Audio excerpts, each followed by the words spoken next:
everyone, this is Julia with episode number 51 of the Mixology Talk podcast. So, you know how to make great cocktails, and you're ready to give a bartending job a try. But everywhere you look is asking for experience.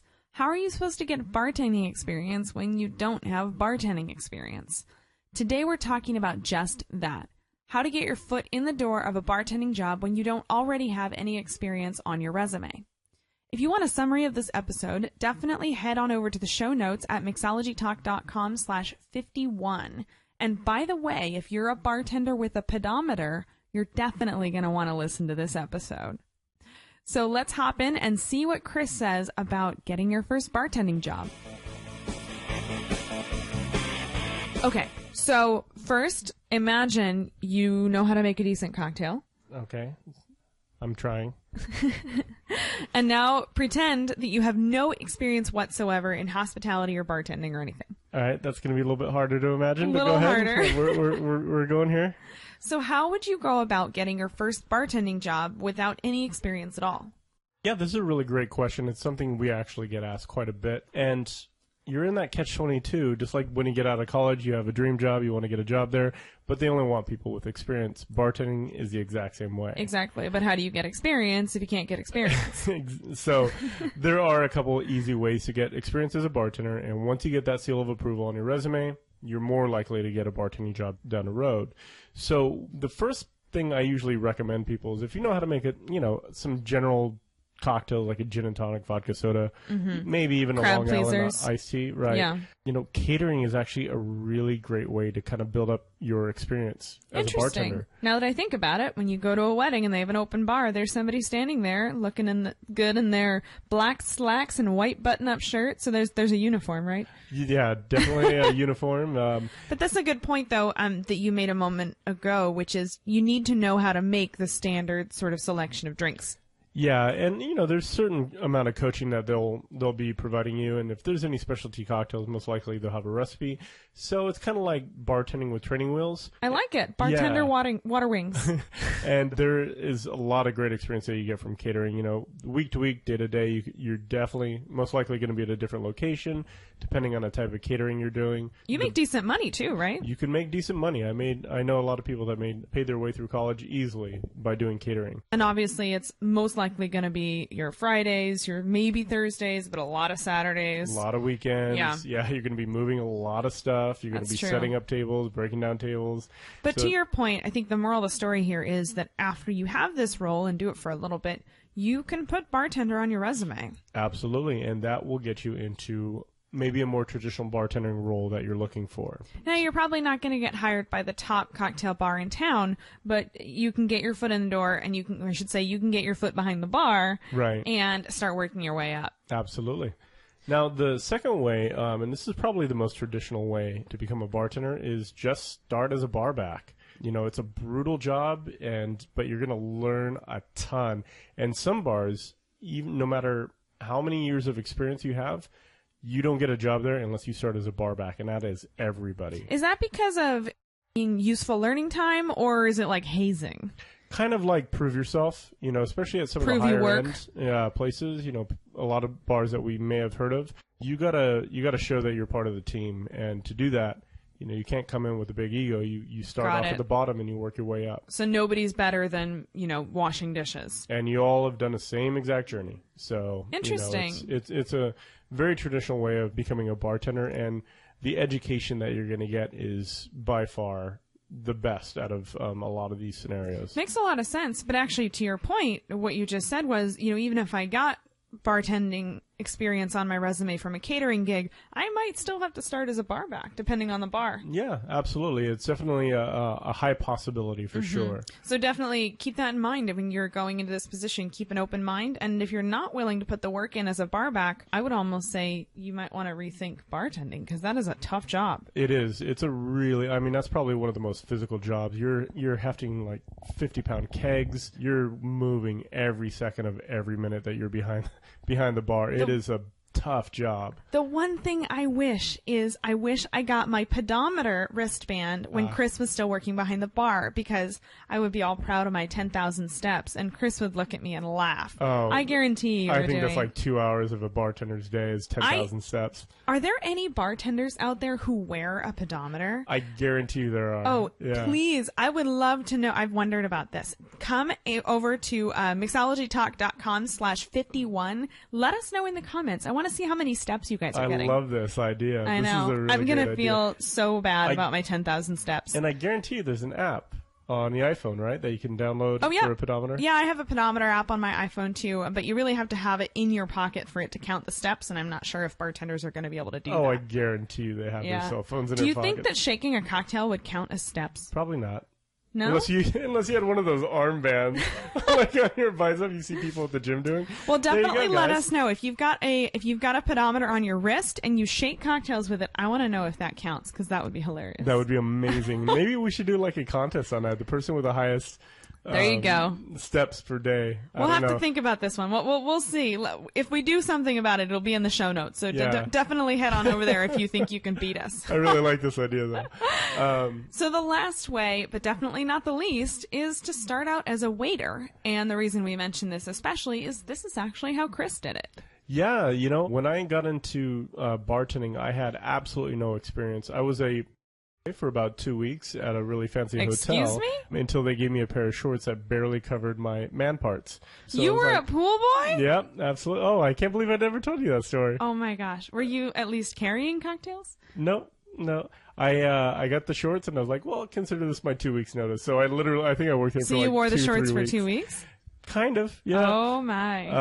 But anyways, I'm learning a lot today. That was my first exposure. No pun intended. Oh no. To the restaurant world.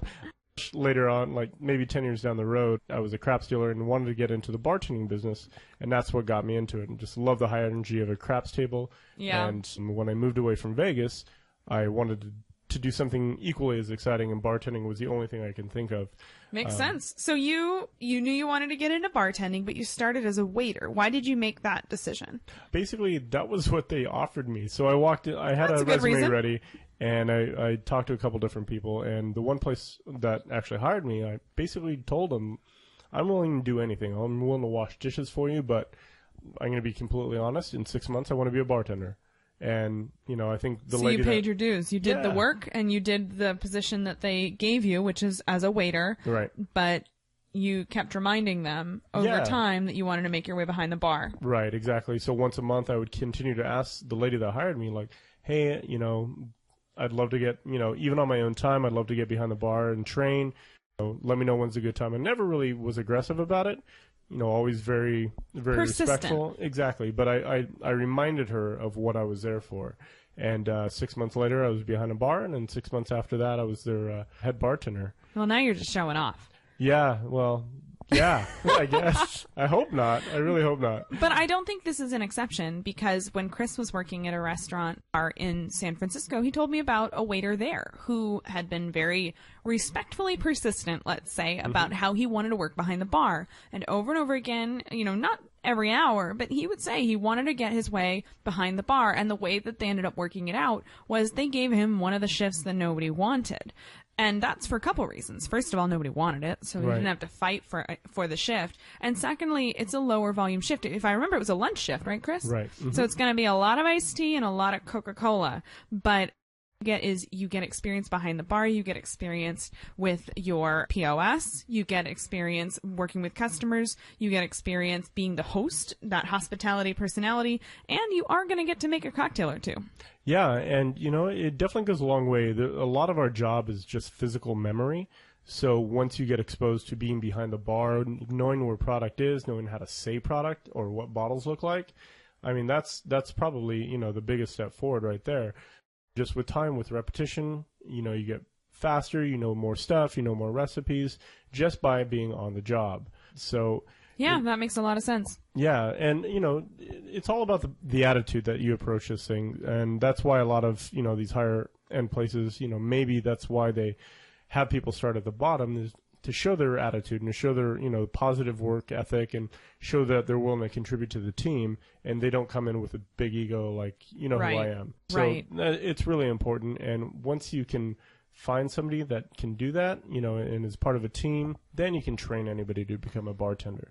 But that personality is a big thing. That makes a lot of sense. So let's say that you have catering experience on your resume, you've become a barback, you're working in a restaurant, but you're not yet in a bartending capacity. Here are a couple tips, like we mentioned earlier, that'll help you make that step from where you are to where you want to be. The first thing that I think is absolutely the most important thing, and Chris hinted at this already, is the service mentality. You can train somebody to make good drinks. You can train somebody how to shake a cocktail, how to measure, how to do all the things that bartenders do. It's really hard to train somebody on how to be a good host. Right. Just going out of your way to make somebody comfortable at the bar, that is an amazing asset to have as a bartender. And being able to train somebody that already has that natively is amazing. Yeah. Give me someone like that all day long. Yeah, exactly. It's a lot harder to train these sort of personality traits than it is to say, like, here's how you do this basic bartending skill. Exactly. Yeah, the mechanics are easy to teach. Yeah. Everything else is hard. They're not easy, but they're obviously easier to teach than something like that.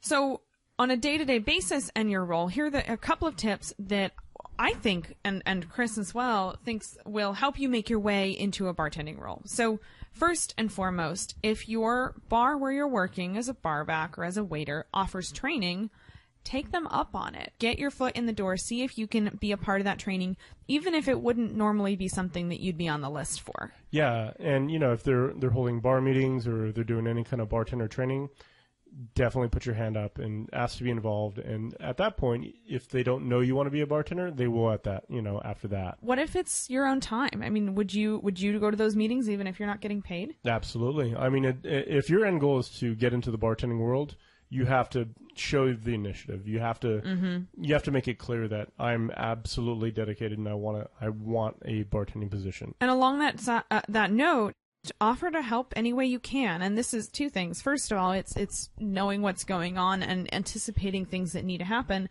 but it's also just paying attention and seeing what's happening around you.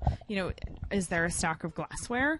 Deal with it. Don't wait for the bartender to tell you to deal with it. Yeah, and if you're doing every bartender has to do prep work, so if you step in and give them a hand and say, hey, can I help you juice these limes or start to make syrups or anything like that, then once again, you're kind of being a part of that team, you're showing your initiative, and these are skills that you're going to have to do anyway as a bartender, so you're just kind of investing in the future anyways. Absolutely, and actually that's a really good point. If you're listening in to the sort of what the bartenders are talking about, they're probably going to grump about something, right? Oh, I hate juicing all these limes, or oh, I hate cutting up the grapefruit or whatever. Right, exactly. Listen to that, because that is an opportunity. Right, and all you have to do is get that foot in the door, like we keep saying. So, and along that note, keep a positive attitude. This goes right along with the service mentality we mentioned earlier, but I think a lot of times in a hard job like bartending, it's easy for the culture of the bar to get very negative.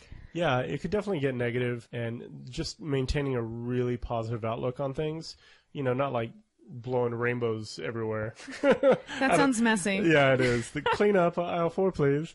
Rainbows again. Again? At least it's not just glitter. Having a really positive attitude. Going out of your way to make people laugh. Having a conversation with strangers. All these things are necessary skills once again to have as a bartender, and they just work in life. Yeah, exactly. So, these are all good life skills. Yeah, absolutely. So there you have it. There's a couple tips to make your way into a bartending role wherever you start, whether it's a barback position, a waiter position, or a catering or something else. Yeah, and I think one last thing to kind of add to this conversation, one of the questions that we get fairly regularly as well is bartending school. Where does that kind of fall in line with this? And great question. From my perspective, there's a bit of a stigma in the industry about bartending schools, just because they're not real life, and I get that, but at the end of the day, it's extra education, and that can't be a bad thing, right? So agreed. But what I will say is don't waltz into a bar with your bartending school certificate and assume that you know how to be a bartender. Right. You may know recipes, but that is nothing. Even if it was true, people are going to laugh you right back out the door, unfortunately. Right. And maybe there is a bartending school that does teach you truly how to be a bartender, but unfortunately... It's called time. Exactly. It's putting your time in behind the bar. So I think have a sense of humility about that. Having it on your resume, I think, is a good thing. It's not a bad thing. It shows initiative. Depends. I mean, the school of thought on that, putting that on a resume is kind of split. Really? So some people actually keep it off their resume? Yeah, absolutely. Like, it depends. Like, wow. If somebody actually puts it as, like, experience, then you could kind of see, like, clearly you don't actually have any bartending maybe experience. Under education. But, yeah, like I said, the school of thought on that can be kind of split down the middle. And, you know, for all the bar managers out there, I'd love to get your thoughts on that, too, because Definitely. I only have a very limited window of the people I've run into before. So. And we are in San Francisco, and San Francisco can be a little bit different when it comes to the bar culture and the hiring culture. It's really very, very challenging to make your way into bars in San Francisco. So let us know. What do you think? Did you put a bartending school certificate on your resume? Was it helpful? Did you hire somebody who had that on their resume? I'd really like to know, because from my perspective, I think it shows initiative. I think it shows that you cared enough to invest in your education in bartending, but it sounds like I may be the minority. I did attend bartending school after I was a bartender, just to get a better understanding of what they do. And one of the things that really appealed to me with this bartending school was the fact that they offered lifetime job placement. I figured, you know, for the money that I spent on it, that would be a pretty good investment if I ever needed to, you know, if I was ever looking for a bartending job. Yeah, so if you actually have that certificate, that might be a good way to get yourself into a bartending role. Yeah, absolutely. So didn't mention that in the beginning of the episode. So these are a couple ways to get your foot in the door behind the bar, but this is not by any means an exhaustive list. So. And it's all about, I think it's about humility. Don't waltz in the door and act like you know everything, even if you do. Yeah, because exactly. I think it's about culture, it's about humility, it's about that service mentality and showing that you're going to be a person, a good face of their bar. Right, absolutely. So we'd love to hear your stories if they differ from this. You know, how did you guys get your first bartending job? Any advice you'd recommend for people trying to get into the business? Definitely let us know. Let us know in the show notes over at mixologytalk.com/51. Thanks so much, everyone. Have a great shift, and we will see you next week. Cheers, everyone. Cheers. Never miss an episode by subscribing in iTunes or YouTube. And as always, check out the show notes by clicking on the right.